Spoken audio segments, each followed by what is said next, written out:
Hello everybody.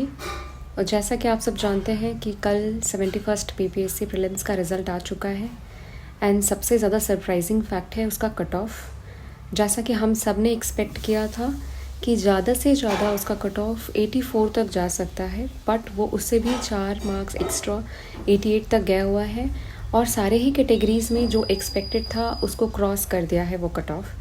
तो ये सब लोगों के लिए सरप्राइज़ था और मैंने ख़ुद भी बोला था कि मैक्स टू मैक्स ये 84 के आसपास रहना चाहिए, पर ये उससे भी ज़्यादा है। एंड बहुत सारे लोगों को जिसको उम्मीद थी कि इस बार हो जाएगा, उनका रिज़ल्ट नहीं हुआ है, जिससे वो बहुत ज़्यादा परेशान हैं। और कई लोग का जो पहले वो बाहर थे रिज़ल्ट के, वो आ गए हैं अंदर due to the change in the answers of 10 questions. तो 10 क्वेश्चंस में जो फेरबदल किया गया, उसके बाद जो डिफरेंस आया है उसके वजह से ये एक देखने को मिला है। बट अब हम क्या कर सकते हैं। हाँ, ये अभी भी मतलब चेंज जो हुआ था आंसर, डिलीट जो हुआ था आंसर, उसके बाद भी ये बहुत ज़्यादा है कट ऑफ। ठीक है, नॉर्मली इतना नहीं जाता है। अब ये बिलीव करने से परे लग रहा है, ये बिलीव करना थोड़ा मुश्किल है कि इतने सारे लोगों का इतना सारा मार्क्स आ रहा था, but we have no other option other than just to accept it। तो अब क्या करना है, जिन लोगों का हुआ है क्लियर, उनको बहुत बहुत बधाई। और आप ऐसा करिए कि अभी इस मंथ का लगभग 10 दिन बाकी है, तो आप क्या कर सकते हैं कि आप बस सिलेबस देखिए, आपके पास क्या रिसोर्सेज हैं अवेलेबल, उनको निकाल के रखिए। और क्या ऐसे रिसोर्सेज हैं जो आपको चाहिए तो पर आपके पास नहीं है, लाइक आप कौन सा कोचिंग ज्वाइन करेंगे, कौन सा कोर्स खरीदेंगे, कौन से और नोट्स हैं जिसको आप ख़रीदना चाहते हैं, तो वो सारी चीज़ों को इकट्ठा करने में ये 10 दिन लगा सकते हैं। ठीक है, वो सारे रिसोर्सेज आप जमा कर लीजिए इन 10 दिनों में, और जो कि आपके अगले 4 महीने आपके हेल्प करेंगे। 4 महीना लगभग जैसे ये दिसंबर पूरा और फिर 3 महीना 2026 का आपको मिलने वाला है फॉर दी मेंस प्रिपरेशन। तो आप पूरी फोकस के साथ आप तैयारी कर सके, उसको स्ट्रैटेजाइज आप इन्हीं 10 दिनों में कर लीजिए, ताकि फिर दिसंबर 1 से आप पूरी तरह से उसमें जुट जाएं। ठीक है, जो लोग ऐसे सिटीज़ में रहते हैं जहाँ पर कोई अच्छा कोचिंग सेंटर है, तो आप ऑफलाइन जाके कोचिंग ज्वाइन कर सकते हैं। अगर खुद से पढ़ रखा है तो just for practice and answer writing you can go and join any coaching. अगर आप किसी ऐसी जगह में रहते हैं जहाँ पर कोई अच्छा कोचिंग अवेलेबल नहीं है and you want to avail some courses, तो आप अच्छा चुन लीजिए कोई भी ऑनलाइन जो है, लाइक बहुत सारा इंस्टीट्यूट्स है। आप ख़ुद के पसंद से उनको अच्छे से प्रॉपरली एनालाइज करने के बाद कोई एक कोचिंग को ज्वाइन करिए। उसके बाद जा कर के उनके मटेरियल पे फोकस करिए एंड उनके मटेरियल के साथ आप खुद का भी जो क्रिएटिविटी है, खुद का जो नोट्स है, उसको भी ऐड करिए और फिर आंसर राइटिंग की प्रैक्टिस करिए। ठीक है, कई बार ऐसा होता है कि आप जानते बहुत कुछ हैं पर रिप्रेजेंट नहीं कर पाते अच्छे से, तो उसकी प्रैक्टिस भी आपको करनी होगी। ठीक है, तो विदाउट एनी डिले आप अपने काम में जुट जाइए।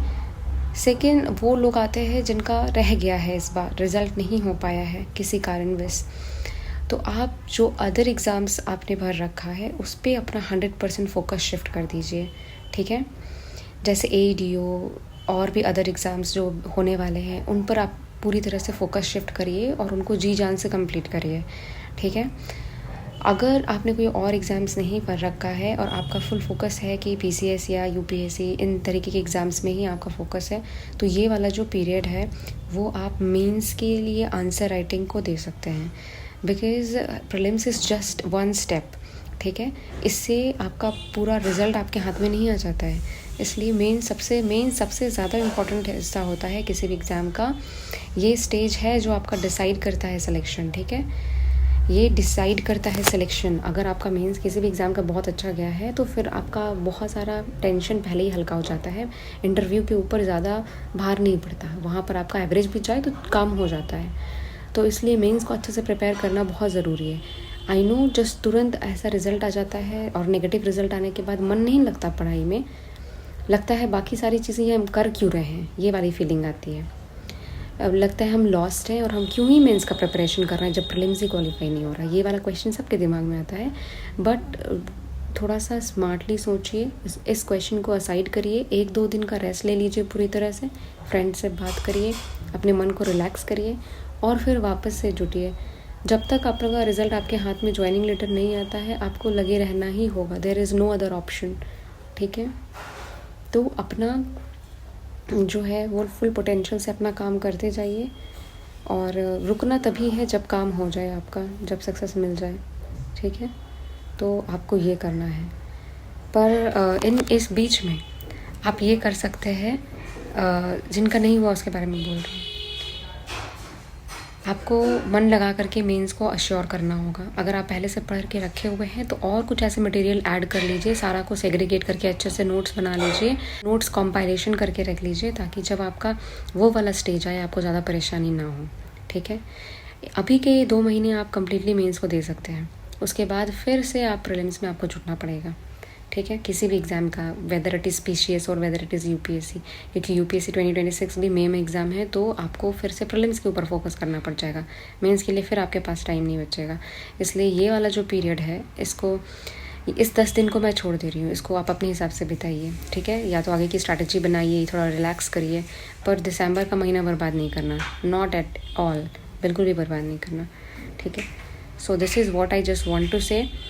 और जिनका हुआ है वो आराम से सोचिए कि अब आगे ये बस एक पड़ाव था, आगे कैसे डील करना है इसको। बिकॉज मेंस में सारे बच्चे जो आ रहे हैं उन्होंने प्रीलिम्स क्वालिफाई किया है, तो नॉलेज उनके पास भी ठीक ठाक रहता है। नाउ अगर आपको उससे अलग हटना है तो you have to do some extra thing, तो उसके लिए यू हैव टू वर्क। ठीक है, यू हैव टू वर्क। जैसे जैसे स्टेज आगे जाते जाएगा ना, आप उसी मतलब बहुत अच्छे जो लोग हैं, अच्छे कैंडिडेट्स हैं, उन कैंडिडेट्स के बीच में आपको कम्पीट करना होगा। तो भले ही लोग कहें कि अब भीड़ कम है, पर वो जो थोड़ी सी भीड़ है वो बहुत अच्छे लोगों की भीड़ है, तो वहाँ पर कंपटीशन बढ़ जाता है। ये बात आपको ध्यान रखनी होगी। ठीक है, तो उसी हिसाब से अपने काम में जुटे रहिए। And once again all the best to all of you. This was just a step, just an exam, ये याद रखना, this is not your life. आगे क्या करना है, you have to keep grinding yourself unless and until you get a success. And success is not define in particular statement. किसी एक statement से आप सक्सेस को डिफाइन नहीं कर सकते। अगर इस बार आपका हो रहा है तो शायद आपका बना था कि इस बार आप मेंस लिखें। अगर इस बार नहीं हुआ है तो थोड़ा आपको और टाइम दिया जा रहा है कि अब और चीज़ों पे फोकस करिए। तो इसको नेगेटिव वे में लेने की कोशिश मत करना। बहुत तुरंत से अभी कल ही रिजल्ट आया है, तो अभी आप किस चाह के भी पॉजिटिव नहीं सोच सकते, पर 1-2 दिन का रेस्ट लो, सिंकिंग करने दो सारी चीज़ों को, and then come back. Okay, so all the best.